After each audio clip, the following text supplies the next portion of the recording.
Welcome to the How to Be Awesome at Your Job podcast, the show where brilliant professionals share how to sharpen the universal skills required to flourish at work. Enjoy more career fun, wins, meaning, and money with your host, Pete Makaitis.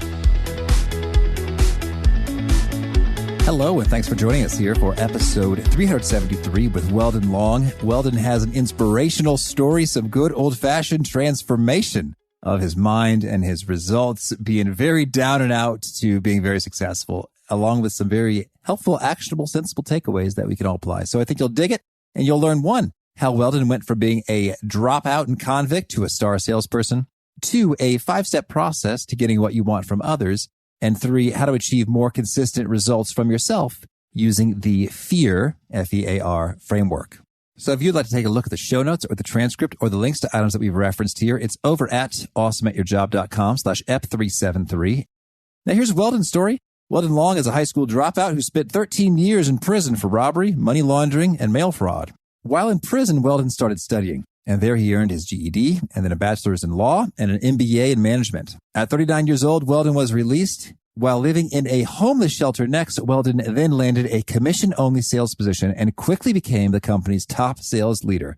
In 2004, he opened his own heating and cooling business and grew it into a multi-million-dollar enterprise. He now trains the sales teams at major Fortune 500 corporations, including FedEx, Farmers, and Home Depot. So thanks to Weldon for sharing some time with us, and thanks to our sponsors. Check them out. One sponsor to check out is Harvard Business Review. This brilliant magazine, published at hbr.org, is the leading destination for smart management thinking. Fun fact, HBR has been mentioned in 108 episodes of the show. That's because HBR has great stuff that comes up often. They've got explainer videos, podcasts, real-world case studies, and much more. I think of HBR each night that I put on my special orange glasses. Their article, Will Blue Light Glasses Improve Your Sleep?, revealed that those who wore them reported better sleep and a 7% improvement in work performance as compared to those who wore the sham glasses. So I cite HBR anytime anyone tells me that I look silly wearing them. Now, much of HBR's content is available for free when you sign up at their site. Subscriptions that get you unlimited content cost $10 a month. If you visit hbr.org/subscriptions and enter the promo code AWESOME, you can save 10% off of that subscription. Again, to save 10% off of your HBR subscription, go to www.hbr.org/subscriptions and enter the promo code AWESOME. And big thanks to our sponsor, Acorns. Acorns makes it easy to start automatically saving and investing for your future. You don't need a lot of money or expertise to invest with Acorns. In fact, you can get started with just your spare change. Acorns recommends an expert-built portfolio that fits you and your money goals, then automatically invests your money for you. NerdWallet.com, whom I love on these sorts of matters, gives Acorns a whopping 4.7 stars and says, quote, if you want to make the most of your spare change, there's no better place to do that than Acorns. Head to acorns.com/awesome or download the Acorns app to start saving and investing for your future today. And we got a legal disclaimer here. It may not be representative of all clients. Tier 1 compensation provided. Compensation provides an incentive to positively promote Acorns. View important disclosures at acorns.com/awesome. Investing involves risk, including the loss of principal. Please consider your objectives, risk tolerance, and Acorns' fees before investing. Acorns Advisors LLC, Acorns, is an SEC-registered investment advisor. Brokerage services are provided to clients of Acorns by Acorns Securities LLC, member FINRA/SIPC. For more information, visit acorns.com. Here is Weldon. Weldon, thanks so much for joining us here on the How to Be Awesome at Your Job podcast. Hey, Pete, thanks so much for having me, man. I'm really looking forward to the conversation. Oh, me too. And I think you've got a fascinating story. You say that sales saved your life. Can you walk us through how that worked? Yeah, absolutely. You know, it may sound a little overdramatic, but it actually is true in my case. From 1987 until 2003, over those roughly 16 years, I spent 13 years in prison, in federal and state prison. I was a ninth grade high school dropout. I was kind of a punk and a thug, running the streets, using drugs and not being a very responsible person, obviously, a very dysfunctional life. And at 23 years old, I ended up going to prison, was out trying to pawn a shotgun for some rent money and couldn't pawn the shotgun, ended up getting high with a guy that I picked up hitchhiking, and we had a loaded gun in the truck. What could possibly go wrong with that scenario? And within a couple of hours, he and I used that gun to hold 2 innocent men at gunpoint. Next thing I knew, I was in prison for 10 years. I did about 4.5 years. I paroled. I got out. I was still a ninth grade high school dropout. Now I was also a convicted felon. So didn't have many opportunities. Ended up going back to prison again on some parole violations. Got out again at 30 years old. Now I'm a 2-time convicted felon, still a 9th grade high school dropout. Ended up taking a job doing some telemarketing. And one day the FBI showed up and we all went to federal prison on mail fraud and money laundering convictions. Oh, bummer. Yeah, I know. Oh, man, you're trying to be legit, and turns out the company is, well, did you know they were fraudsters? Hey, listen, I should have been suspicious when they hired me, right? Oh. I mean, so anyway, then I went to the federal penitentiary for 7 years, but it was during those 7 years that I kind of had my moment of clarity and kind of set me on the path that I've been on for the last 22 some odd years. Well, let's hear about the moment of clarity, shall we? What happened exactly? Well, it was June 10th of 1996. I had already served about 6 years in state prison. I was just starting 7 years in federal prison. And on June 10th of 1996, one of the cops walked into the cell house and handed me a note to call home. And I called home and learned that my father had unexpectedly and suddenly passed away at just 59 years old. And when I realized that my dad went to his grave, knowing me as a thief and a crook and a liar, it completely devastated me. Just the reality of my life was right there in front of me. I was 32 years old. I had destroyed my entire life.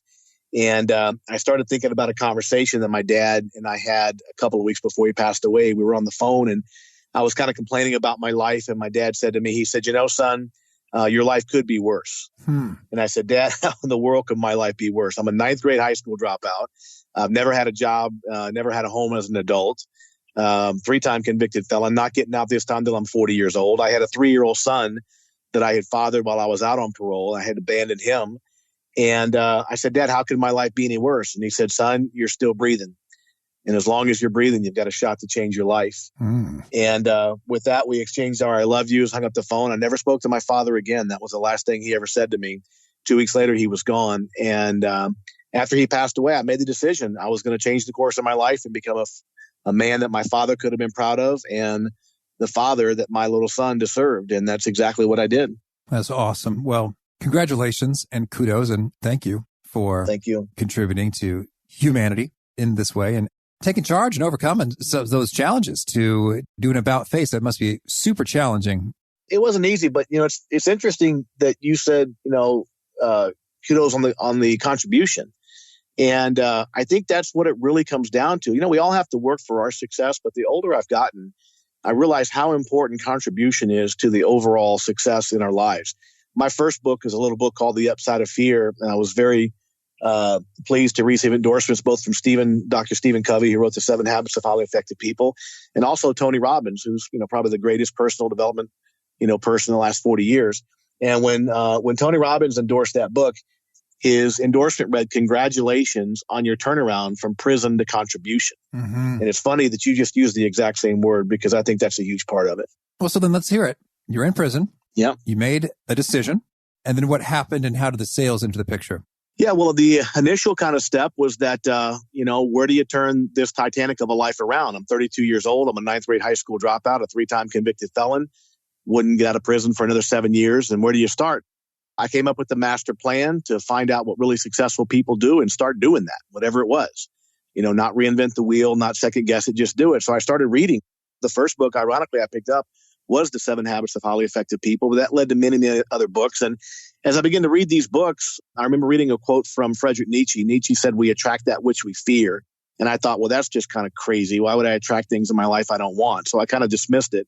And a couple of months later, I'm flipping through a Bible and I come across a scripture in Job. And Job says, "Father, that which I have feared has come upon me."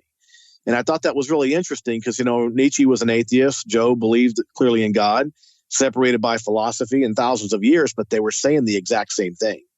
And then I stumbled into a little book called Man's Search for Meaning, written by Viktor Frankl. And Frankl said, "Fear may come true." And so I started thinking about this, somehow maybe all the chaos in my life is because of what's in my brain. So I sat down at the little metal desk in my cell and I wrote down everything I was most afraid of. And it turned out to be living and dying in prison, being broken, homeless, and impoverished my entire life, never being a father to my son.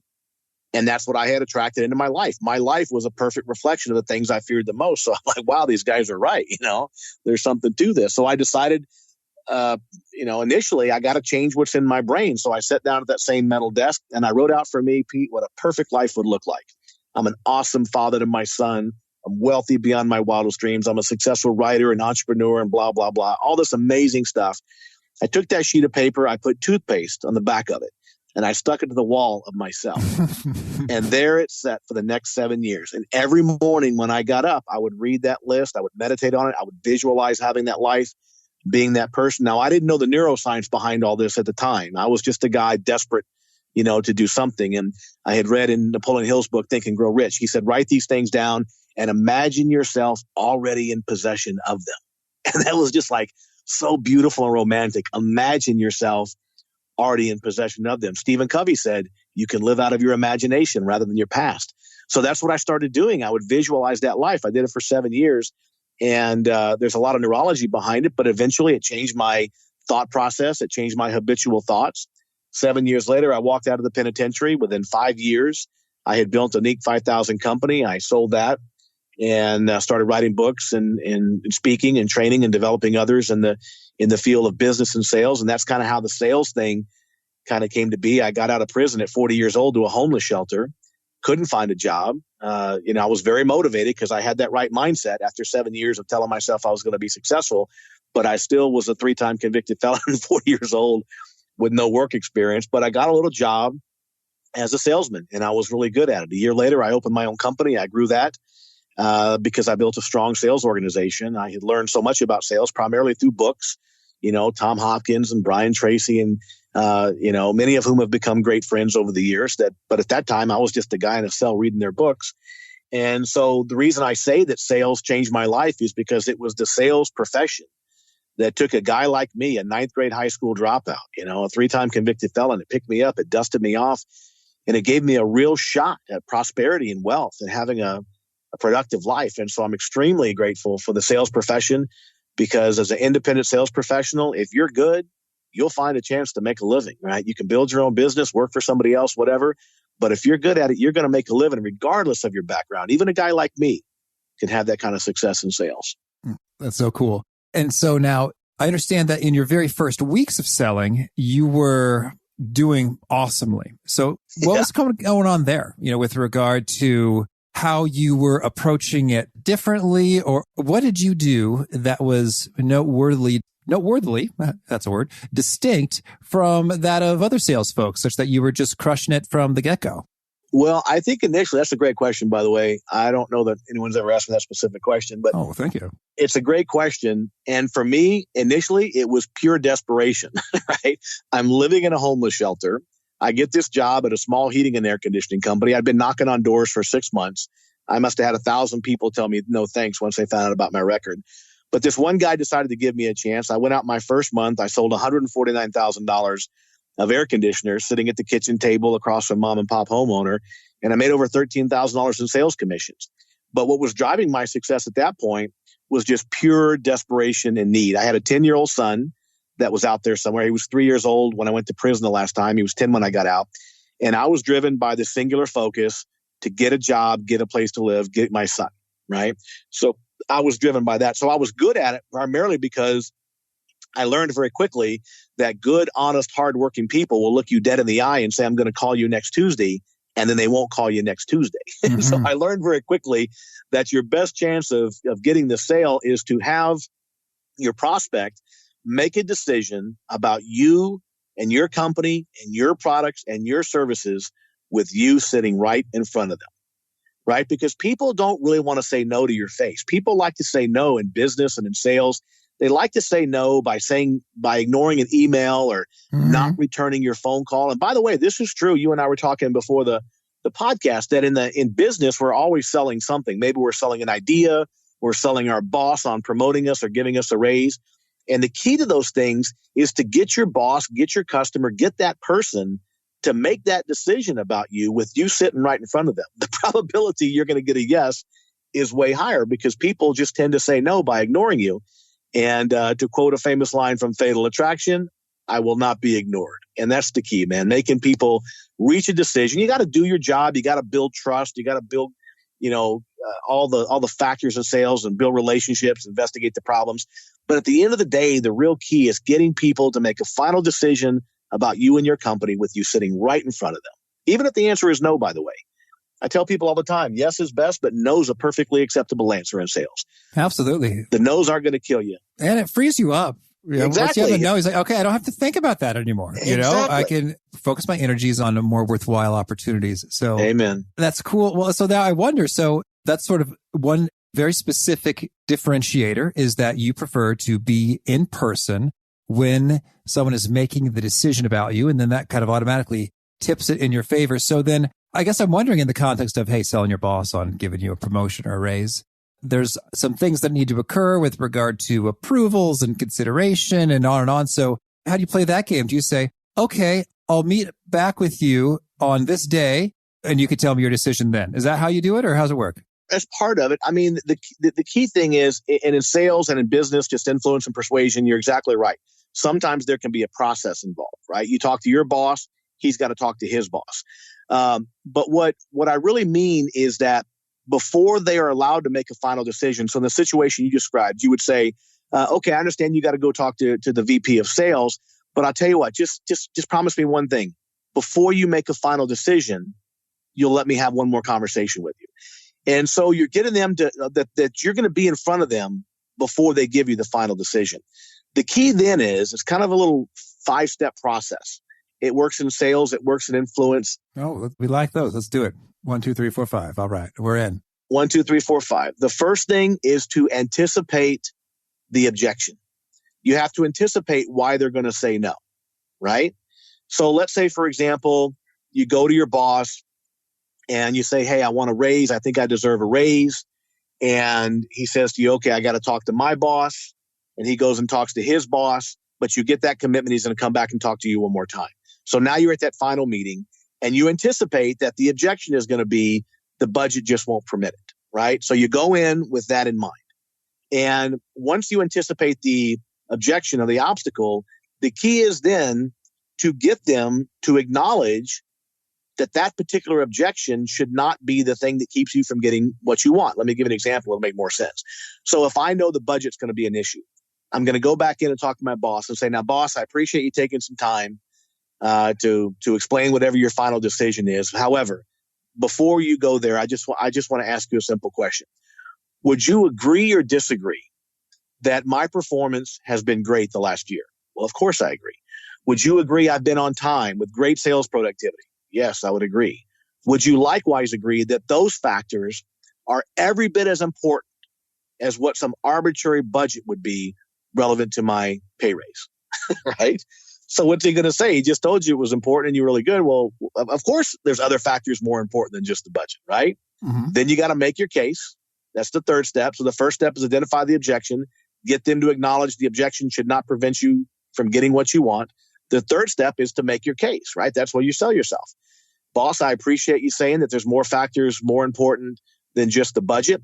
Here's my attendance record for the last year. I've been on time every single day. Here are my sales records, my productivity records. I have the highest closing rate in the division, highest average ticket in the division. I make my case. I'm devoted to this company. I'm committed to this company. I make my case, right? The fourth step is to make a specific request. So, boss, I appreciate you considering all this stuff. All I would ask at this point is a simple question. Will you permit me to have this raise that we both agree I deserve? And it's going to make it very difficult for him to say no because you're sitting right there in front of him. Even if his boss told him no, it's going to put him in a situation. Hopefully the big boss gave the middle boss a little authority to make the decision. But you have to make a specific request for the thing that you want. One of the biggest mistakes people make, both in sales and just business, is they fail to make specific requests. They'll kind of hint around towards something. They'll kind of say, hey, I kind of like that raise and, heck, I probably deserve it and, or whatever. You got to go in and say, hey, I deserve this. You got to claim it. What I'd like to do is to get your permission to go ahead and get this raise. I'll go tell accounting myself to change my pay structure, right? Make the specific request. And then the fifth step is if they deny you, you have to remind them of their previous declarations. This is based on a lot of work of a very smart man, Dr. Robert Cialdini at Arizona State University. He's written several books on influence and persuasion. And there's a principle he refers to as the consistency principle which is public declarations dictate future actions. Mm-hmm. What that means is that we tend to take actions consistent with our words. So if I ask my boss in step 4, I ask to make the specific request, can I have the raise? If he says no to me, if he says, no, I can't, it's just not in the budget, I'm going to say, Mr. Boss, earlier you agreed that there were more factors related to my raise than just the budget. My productivity, my punctuality, all those things should be just important. Has that changed? Well, no, I don't know if it's changed, but it's just a budget thing. I understand, but we both agree it's more than just the budget. I'd like to go ahead and ask you for that raise and to get this thing initiated. Now, there's no guarantee he's going to say yes, right? Life is about probabilities. Mm-hmm. But I guarantee you through that little process, I got a much better chance of getting my raise than if I just said, hey, boss, I could really use some extra money, right? In kind of a passive aggressive or kind of a roundabout kind of way. It's about being direct, anticipate the objections, head off the objections, make specific requests. It's true in sales. It's true in life. Right. Yeah. Well, as you lay that out there, I guess I'm thinking that maybe not the only, but perhaps the highest probability gremlin that could gum up the works, you could call it the budget or just sort of like policy. It's like, Weldon, a 4th-year program manager earns between X and Y dollars. Right. I know you're the most extraordinary program manager we've ever seen in our lives or the history of this organization, but that's just not how the policies work. Right. And that's just kind of one of my pet peeves, I guess, is when, structural policies, rules trump good, sensible thinking. And so it's like, well, I guess the policies mean that you're going to lose the best program manager you've ever seen as I go elsewhere and get compensated appropriately, Right. Yeah, I hate policies too. They sound a lot like police to me, So it's I don't like it either. And, when you look at organizations, they range, kind of from the bureaucracy on the far end of one scale, right? The other end of the scale would be like a very creative learning organization, maybe like a Microsoft or something like that. In the bureaucracy, let's just take a prison as an example, right? The problem is that when you have a bureaucracy, the reason they have bureaucracies is because the people attracted to those jobs, no disrespect to people that work in government agencies or things like that, but they tend not to be the most creative and have the best judgment.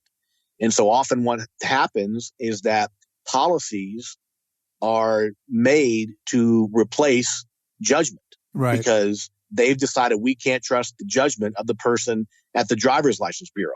So if you show up in the line and you got to go 2 windows down, you got to get at the back of the line. The fact that you are having a heart attack is not in the policy. Mm-hmm. So we're not going to hurry you through. The policy says you got to go to the back of the line at window number 2 because we don't trust the judgment. You go to a Microsoft where they trust the judgment and they have very few policies, right? Very few rules. So, the policies are going to be more intense on the organizations that are less creative, and the leadership doesn't have the trust in the people to make decisions. But the other point you made is also interesting, that you have a choice in your life. We can control the process of properly asking for a raise. We don't control the outcome, right? And that's about learning to know that you got to focus on what you can control in life. You can't focus on what you can't control. It's a big lesson that I learned, believe me. But like you said, at the end, then you have the choice of saying, okay, I'm going to find a company that appreciates, superior productivity. And then that's an individual choice. So there's no guarantee you're going to get the raise. The guarantee is you probably won't get it if you don't ask for it. Oh, right. If you do ask for it, you got a shot because the answer is always no until you ask. That's really a good thought in terms of policies replacing judgment. And very well said succinctly. And it just gets me thinking about how, I don't know the right way to play this, but I guess if I were the manager who were handcuffed, by a policy and then just sort of highlighting this notion, it's like, oh, it's a shame that, this policy is deemed to be superior to your judgment. I don't know. You got to tread lightly there. Right, exactly. But it just seems like, what if there's a magical turn of a phrase that could just, stoke just a little bit of righteous anger? Like, what? That is ridiculous. I don't care for that. But you know what? Listen, people like yourself, right? Very creative, very ambitious type people. You don't want that kind of policy control. Some people actually like that. Some people don't want the responsibility. Well, it's less ambiguous. It could be safe and calming. Yeah. You know, it's like, oh, I don't have to stress this. It's just kind of handled. You know? Right. And if you wake up and do something in your business with your show, for example, you do something, it's your responsibility. Some people don't want the responsibility. So if I make the decision according to paragraph 3, subsection 2A, I'm not responsible because that's what I have to do. Some people prefer not to have the responsibility of the consequences of a decision. So they abdicate their judgment, in favor of the policy book, the manual. Mm-hmm. Understood. Well, thank you for digging into that. So I also want to get your take on, you've got a book called Consistency Selling. Yeah. And I just want to get your take on consistency. I'd say whether we're talking about sales professionals or any other group of folks, why consistency? What difference does it make? And how do you develop it when you're just not in the mood? I don't feel like doing it. How do you do it anyway? Yeah, great question. So, and this was really the foundation of what changed my life, was learning how to consistently have more creative, responsible, powerful thoughts. And it really comes down to a very simple concept. Consistent results come from consistent activities. Random results come from random activities. That's true in business. That's true in sport. That's true in anything, right? If you just do something randomly, by definition, you can't repeat it. And therefore, if you had a good result, you probably won't get the good result again unless you do the same thing, right? You got to do the same thing to produce those results.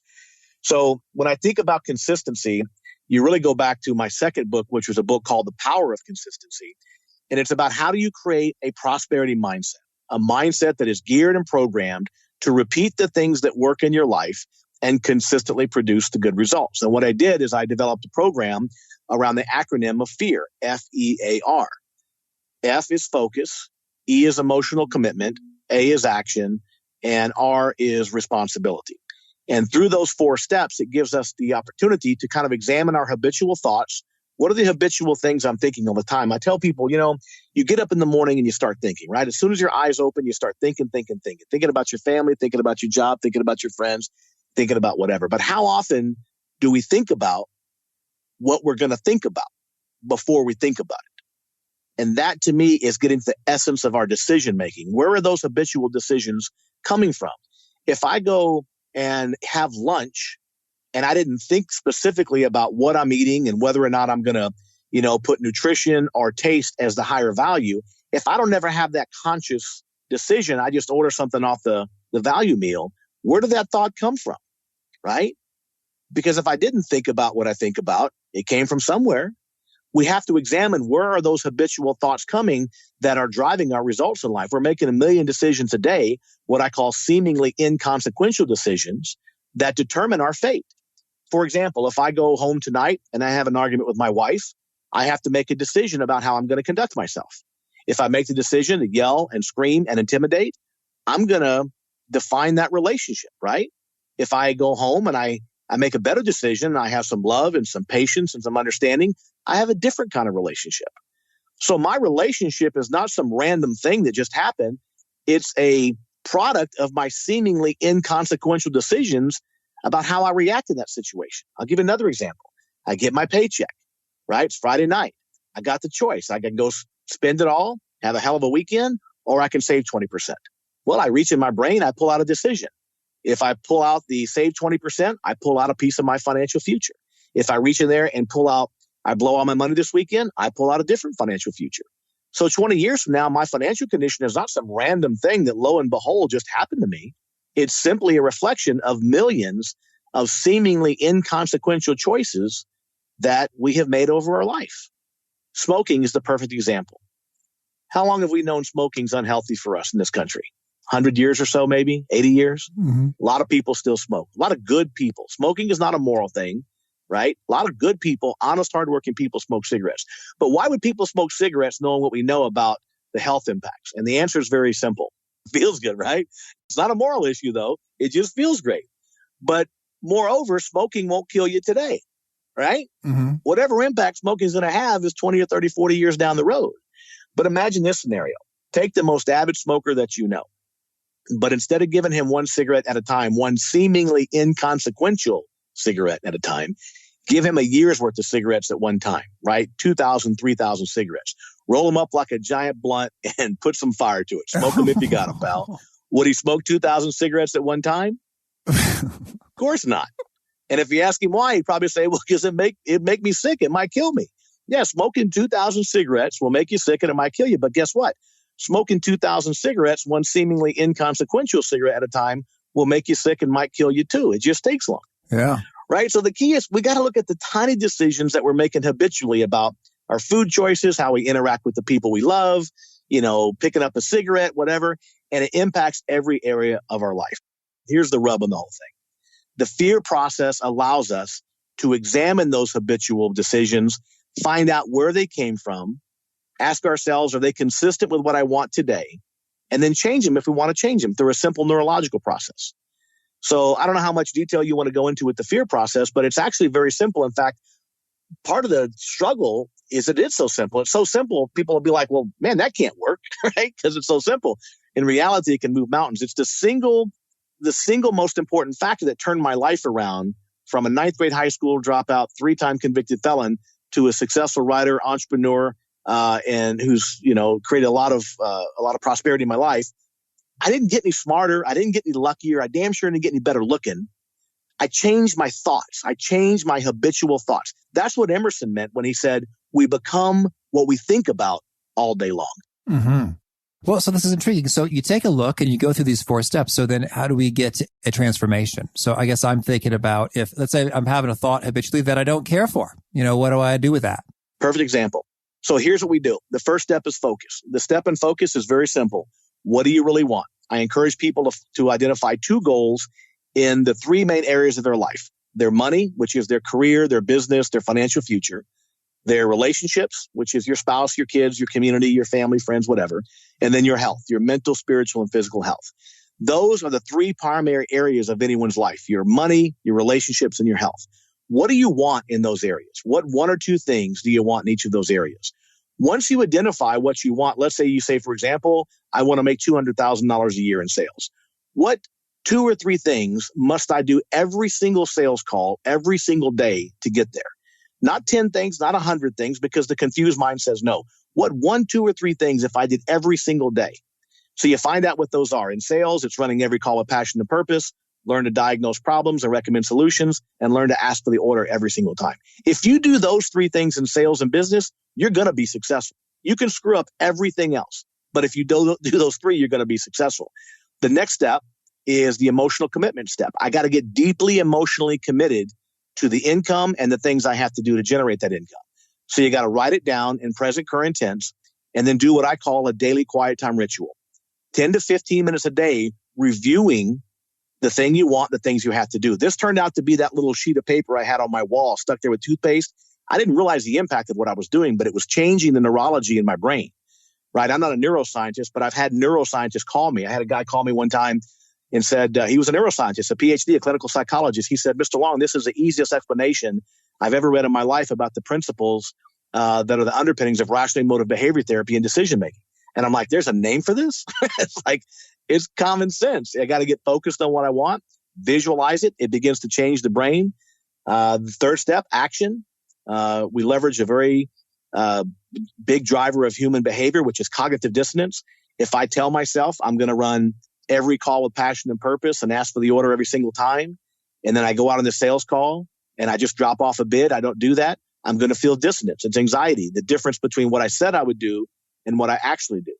Well, that dissonance starts driving the behaviors we want, right? Because we don't want to be in a state of dissonance anxiety. We want to be in a state of resonance, right? We want to be integrated with our thoughts and our actions. So if I tell myself every single day I'm going to run a sales call a certain way, or if I tell myself every single day I'm going to eat healthy, and then I find a cheeseburger in my mouth at lunch, I'm going to experience dissonance. The dissonance drives the behavior. Like, oh, that doesn't feel good. So I order the salad. And then the 4th step is responsibility. Everybody has problems in life. That's the bad news. The good news is our life is not a reflection of our problems. Our life is a reflection about our decisions about our problems. In other words, I had a bad set of problems 15 years ago. I got out of prison at 40 years old, without any money, any clothes, any car, anything. But my life today is not a reflection of that situation. My life is a reflection of the decisions I made about that situation. And that's true for everybody.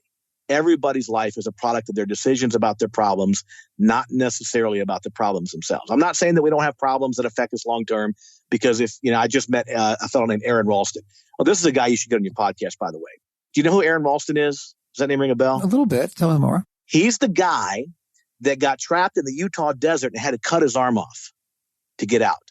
They made a movie about it called 127 Hours. Word. This dude is like the most awesome guy you're ever going to meet in your life, right? It was amazing. He was there 6 days before he finally did it. And his life today, he's never going to have that part of his arm again, right? But his life today is not a reflection of that tragedy.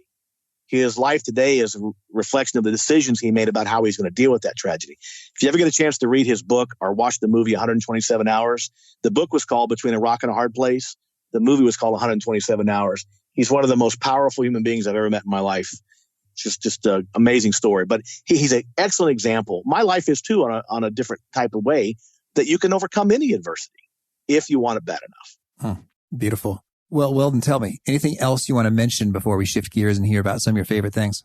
Well, I just would encourage your listeners, if they want to get more information, we've got some free content available on the website at weldonlong.com, or they can just text the word videos to 96,000, and you get 3 videos on the mindset, sales, and business process. All the stuff that I've learned.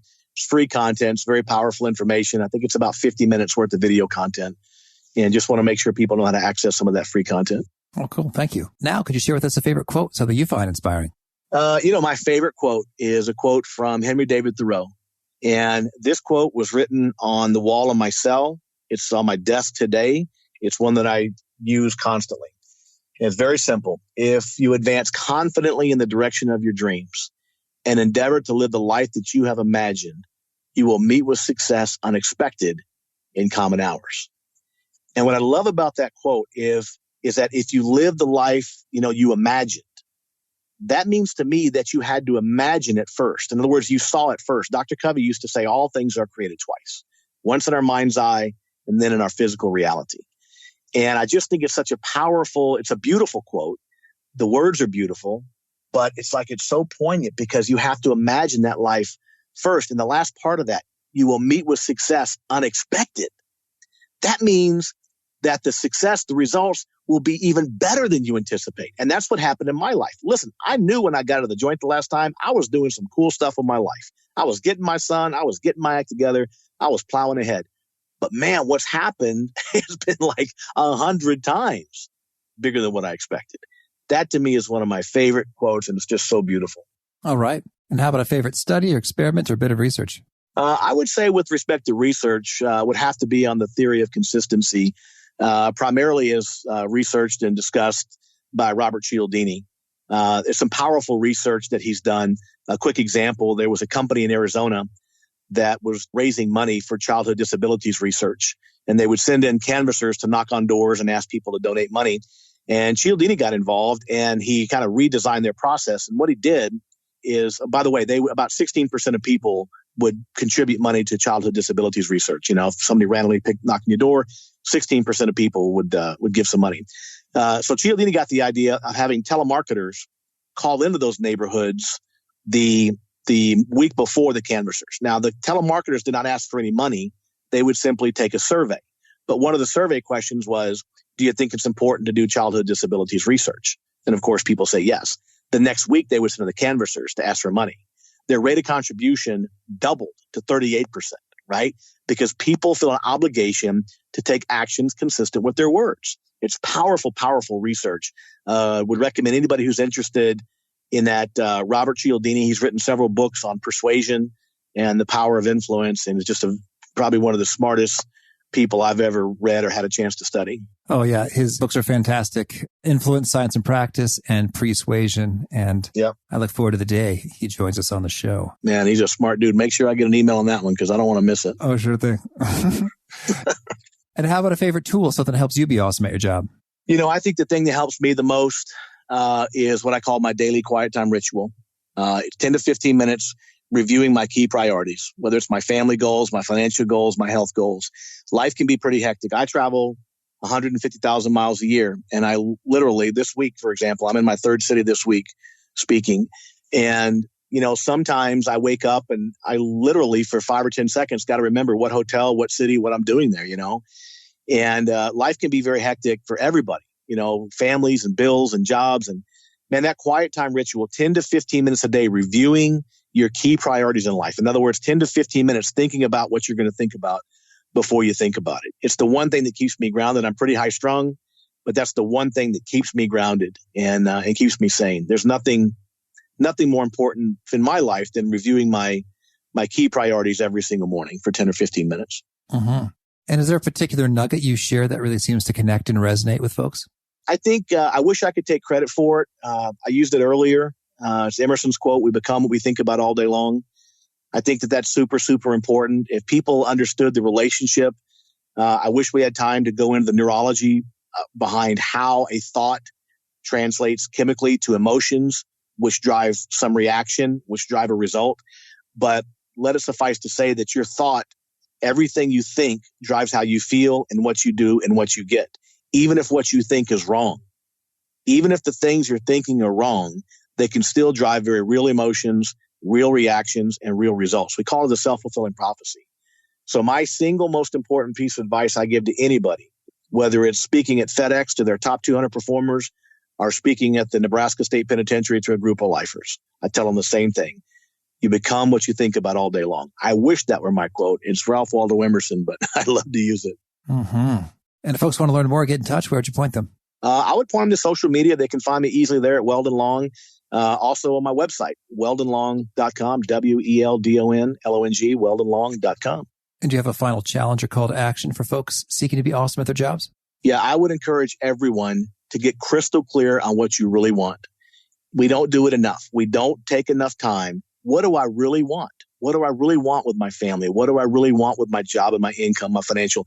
Don't just go along and just assume it's all going to work out. Get very specific. One of my favorite books is Think and Grow Rich, Napoleon Hill, written in 1937.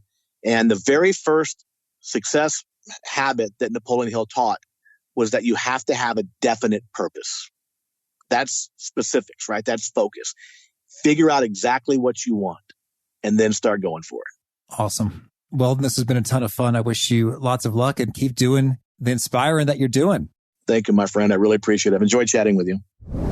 I really enjoyed Weldon's perspective on the cigarettes with regard to visualizing 2,000 of them all at once and torching them and experiencing the sickness or death that might emerge from that. And it's very dramatic and visceral and powerful, but also real with regard to the impact of a small thing done regularly over time. And I think that's cool to imagine both for good things and bad things with regard to that extra, a few hundred calories from cheesecake, dessert after dessert, or the extra impact associated with doing some meditation or exercise or whatever. Just like imagine, hey, what does that look like multiplied together over all the times I do that? Call it 3 times a week, 50 weeks a year, 150 times. Like just imagine the magnitude of that and then what that can do for you. So I thought that was pretty cool and powerful means if you're maybe struggling with some motivation to hunker down and do something or hunker down and not do something, to just imagine the impact of it when it gets aggregated out over the year or the lifetime and just how huge that is. So cool stuff from Weldon. Hope you dug that and more. Again, the show notes, the transcript, the links to items we've referenced are on over at awesomeatyourjob.com/F373. Hope you push subscribe if you haven't already. Our next guest is Stephen Worley. He's got a podcast. It's about life skills that matter. And he's talking about 3 key life skills that matter in order to flourish in the shifting, evolving landscape that is work these days and in the years to come. Until next time, peace. Thanks for joining us for today's episode. To get the most out of this conversation, visit awesomeatyourjob.com to find today's show notes, transcript, and infographic summary cheat sheet. For more entertaining professional skill sharpening, be sure to subscribe to catch the next episode of How to Be Awesome at Your Job.